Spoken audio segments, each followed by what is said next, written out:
घुमरी घुमरी सेवा डमरू बजावे हो, घुमरी घुमरी सेवा डमरू बजावे हो। सती संगे रचबो बियाह रे लालन माया रे, सती संगे रचबो बियाह रे लालन माया।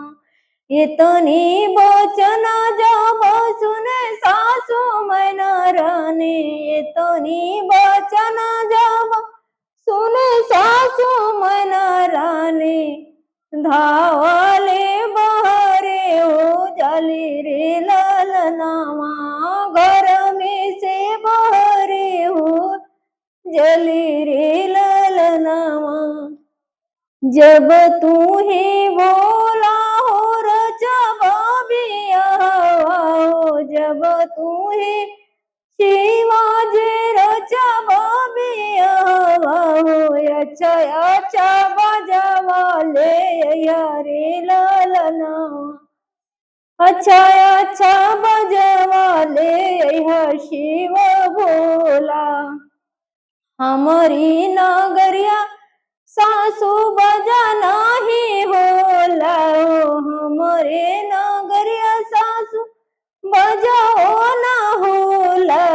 डमरू से होला बियाह रे लालनावा, अरे डमरू से होला बियाह रे लालनावा।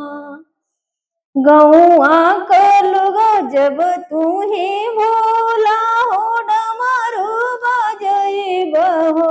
जब तू ही बोला हो डमरू बजइबा हो। गौआ के लोग करहे बिचार रे लालनवा, गौआ के लोग कहे मादाड़ी रे लालनवा। सती के भावे सासू हे रे मादड़िया हो, सती के भावे सासू हे मादड़िया हो।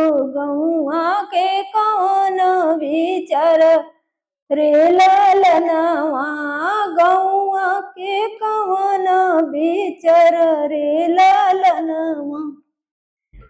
हेलो दोस्तों, नमस्ते, प्रणाम। मेरा वीडियो कैसा लगा कमेंट में जरूर बताइए और प्लीज चैनल को सब्सक्राइब कर लें। राधे राधे, प्रणाम। फिर अगले नेक्स्ट वीडियो में मिलेंगे। लाइट कट गया है इसलिए मेरा वीडियो अधूरा ही रह गया है, प्लीज आप लोग सपोर्ट करें।